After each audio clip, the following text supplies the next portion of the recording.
I can never think of my project as a whole. I gotta break it up into lots of little tasks, lots of little accomplishments. But even those can be broken up into little steps and stages. Step 1, the idea, the plan, and the justification. I didn't want to put the bumper on because number 1, I don't have one. And number 2, it just really wasn't the look that I'm going for. I thought about making a bumper, one that would fit the hot rod look that we're going for. But I think a roll pan is the way to go. And these from the factory almost have one, but I don't want to leave it like that. I don't want it to look like we just took the bumper off and that was it, especially with all this other work that we're doing to it. I'm pretty sure nobody makes a roll pan for a Chevy LUV, so we're gonna have to make one. Or this is a roll pan for a Toyota Tacoma. It's too long, not the right shape, and I'm not a huge fan of these license plate areas where the license plate hangs way down. But since we're gonna have to make one from scratch, why not start with one that's kinda on its way? So that's what we're gonna do. We're gonna see if we can make this work. We'll figure it out as we go. And if it doesn't work, oh well, we had fun. And we'll most definitely learn something. Let's go. Oh, sorry guys. Was trying to be like all them cool YouTubers. Guess I'm not ready for that yet. We'll start with the license plate since it's on the stand and it'll be a whole lot easier than after it's all installed on there. Stage 2, the same reason why we can't clean the garage. The distraction. Oh, who recognizes these? These are from one of my favorite truck shows, car shows ever. Indy Truck Bash, eventually changed to Important Truck Bash. Step 3, the overthinking. So that's what I'm not a fan of. I don't like how the license plate hangs below the roll pan. So I think what I'll do is take old Yeller here with a cutoff wheel, put a little relief cut, a little slice. We're gonna cut a license plate slot in this where the top of the license plate can slide up behind the roll pan so we're not modifying any license plates and it's not hanging down real far.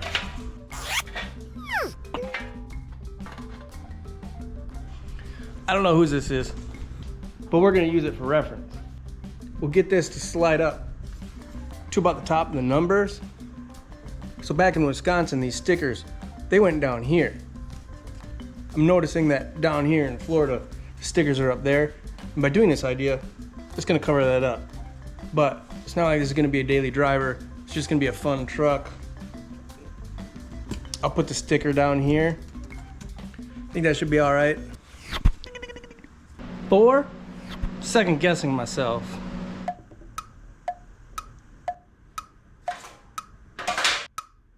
I'm still gonna cut that slit in it. But another thing that I don't like about these license plate boxes is that the license plate isn't straight up and down. It's not vertical. It's at an angle. So not only does the license plate kind of hang off, it's at an angle, so it looks like it's barely attached. It looks like it's about to fall off. I don't hate that look. I've done it before, and I'll do it again, probably, but it's not what I want on this truck. And since this roll pan isn't the right shape, we gotta cut that out anyway so we can reshape it. So that means when we weld it back on, we can relocate it up higher and straight up and down. It's just tack welded on there. We just cut those off and that box will come right out. And then we just weld it back in up a little higher.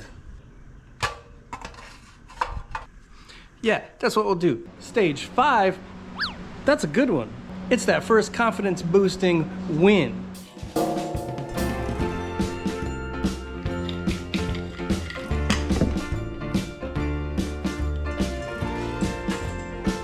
Let's get to cutting.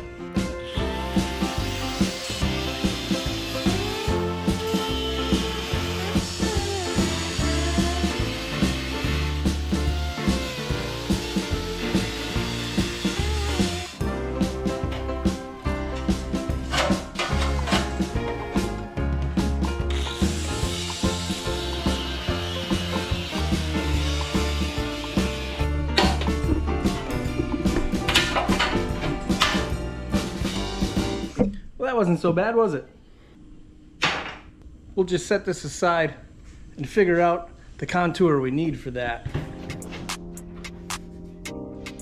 This is the contour we're gonna need to find. This is a contour finder. I think that's what it's called. It's from Soccer. It's spelled like this.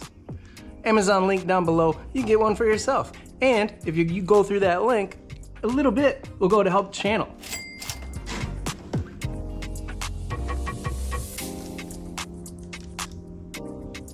So that's the contour we need. Let's see how far off it is. I put a little line there. I think that's the bottom of the taillights, but I need to double check. Yeah, that line right there, we need to keep an eye on that because that'll be the top of the roll pan. So it's the contour from there down to here that we need to match on that roll pan. Unfortunately, that step forward is followed by stage number 6. The realizing it's gonna be harder than I thought. So it looks like we need a little more in there, less here, and a lot less there. So now, the question of the day, how are we gonna do it?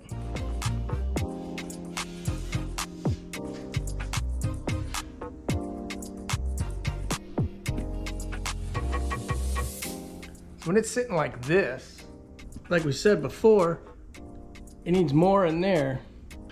But I noticed if I scoot it up, it's about right on. There's all this extra material here where this would go underneath the tailgate on a Tacoma. We would need to cut that off anyway because it's all gonna be welded smooth. I'm gonna try to flatten that out so that way we could use that contour that we just noticed.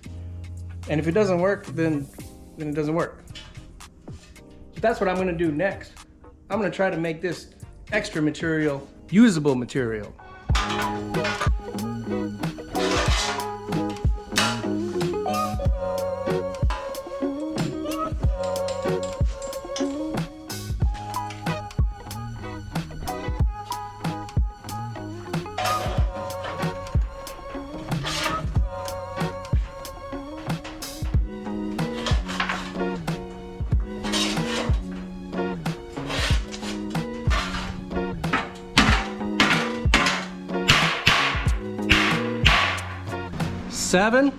Seven is the point of no return. That's been a lot of banging, a lot of pounding, a lot of banging and a lot of pounding. Now that I have a mutilated, formally perfect Toyota Tacoma roll pan, let's see a show of hands. How many of you guys think I should have just started with a new piece of sheet metal? Thought I had a chance at an employee of the month too.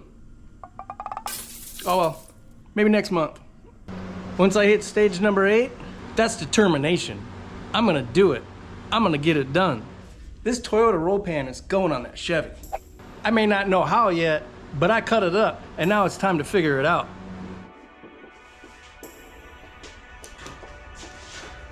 Number 9, number 9, number 9, bad Beatles joke. Number 9, self-criticism. That's amateur metal shaping at best. It's the critiquing my own work before anybody else gets the chance to. Definitely my worst critic, guys. Maybe that's why it's so easy for me to come out here and goof off and show the world, because nobody is as hard on me as I am. I already put myself down and drug myself through the mud and called myself an idiot.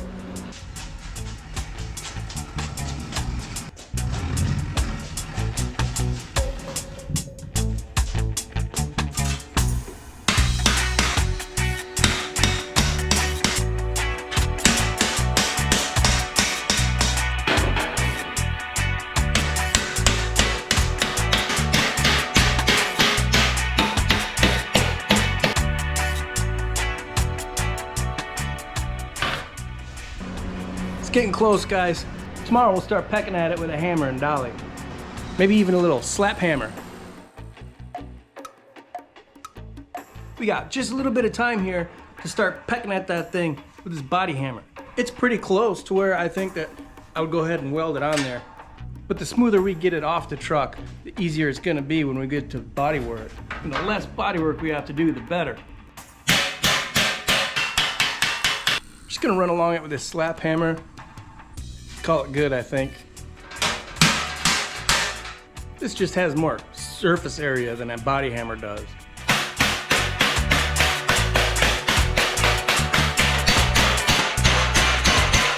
I have the hardest time with step number 10, realizing I might need help. That's loud.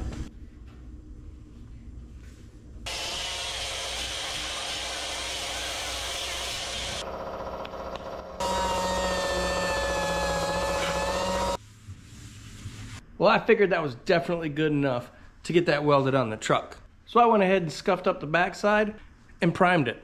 Just in case when it's all welded up, I won't be able to get something on the backside. Just in case. I better get that roll pan out of the paint booth quick.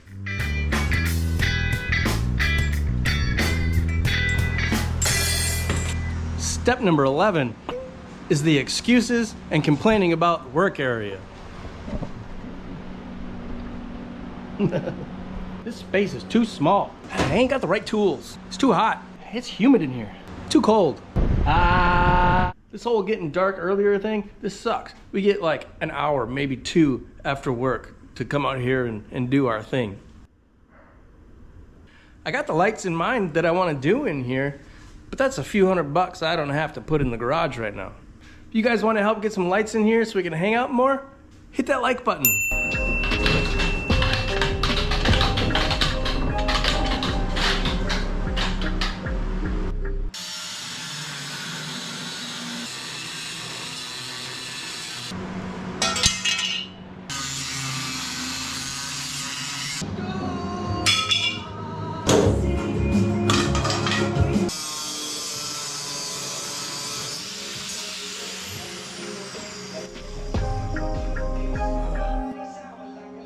Cutting that old section out of there, I thought it was gonna be easy to come off in one piece.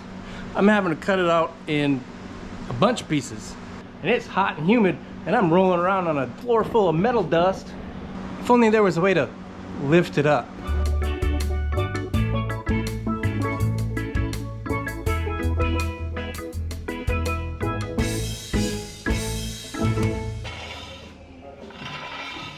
This is a serious word of advice to everybody. I know I'm usually goofing off, but this is serious. Don't ever get under a hydraulic or air suspension vehicle without jack stands. Please. I take a lot of pride into making my systems safe and reliable, but I still won't get under it. Especially when there's electronics involved, because the only thing that you can count on with electronics is that someday, chances are it's gonna take a crap. And you don't wanna be under it when it happens. Back to our regular scheduled program.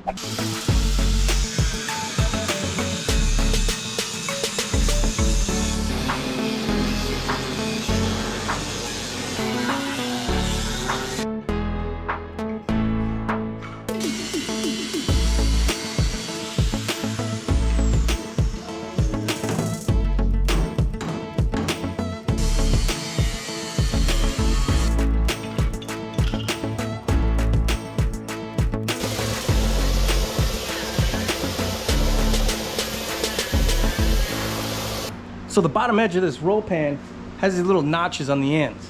I cut out all that factory stuff and I left some little tabs on the bottom on the ends that'll line up to those notches. So it should line up pretty good. And once I get this bed off and I'm working underneath, I'll be able to get behind that roll pan and clean up all this. I'd also like to weld some square tubing to the rear of the frame from side to side. Just as kind of a bumper, a little bit of structure behind the roll pan, because it's like a NASCAR race down here in Florida. Bumper cars even. Anyway, I'm gonna take this roll pan, I'm gonna tack the bottom 2 corners, and then kind of push it up, tack the top, draw a line from that side to that side, and cut it out while it's on the truck. The top of that roll pan, I mean.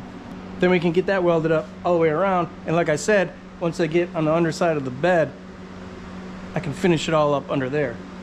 Yeah.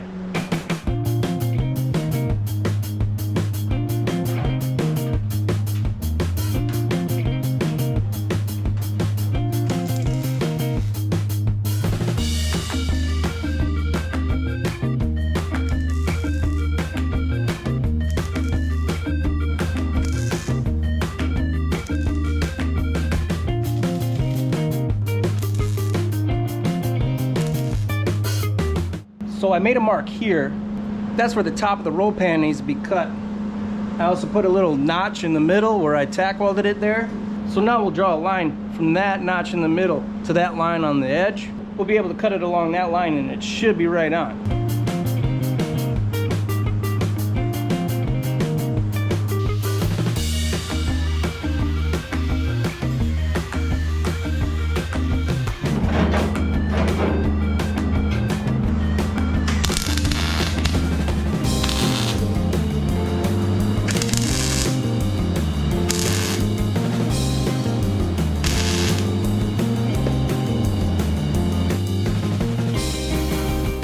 Step number 12, that's the roadblock.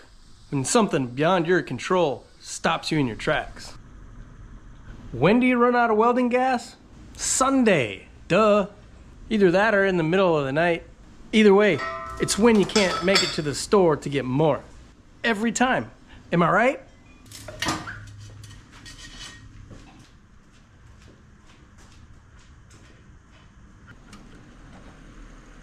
All right guys, we're back in business. Let's get this roll pan welded on here. Then we'll talk about that license plate some more. We're super close here. All we gotta do is, don't ever say all you gotta do is. That's a guaranteed jinx yourself phrase right there.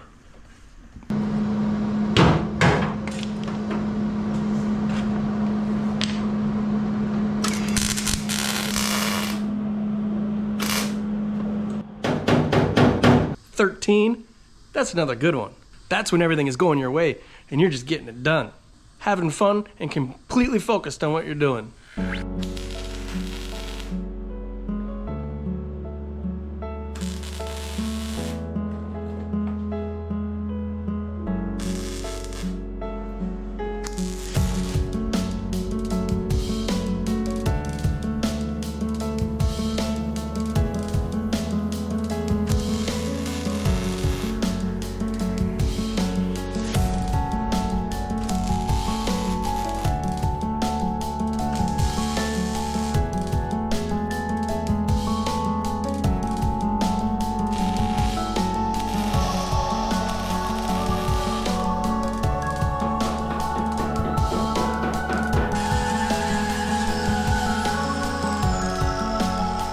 We're just buzzing down some of them tall ones with this flap disc so we can kind of see where we're at. We're gonna have to go back through with the welder and make sure we get all the holes done and then grind it down with the die grinder.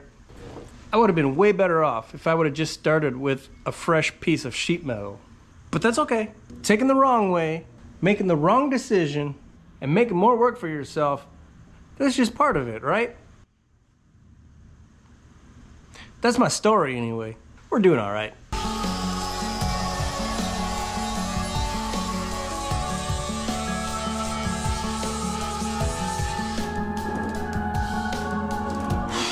All right guys, I'm gonna continue welding this up now and then grind that down with a die grinder and make it all smooth. But I finally decided what I wanna do with that license plate. That's one thing about when you're working on your project and you're sitting there and you're grinding, you got a lot of time to think. Well, I was thinking about that license plate and I came up with an idea that I think that I'm gonna like. That'll be next time. As far as today goes, we got that roll pan on there and it was way more work than it should have been, but we did it. We put a Toyota roll pan on a Chevy LUV and it actually works. That works well. Step number 14, that's when you get to sit back, relax, and look at the progress you just made. Just sit and look at it. Take it all in. Make sure it works with the overall idea you have. Celebrate the win and think about what to do next.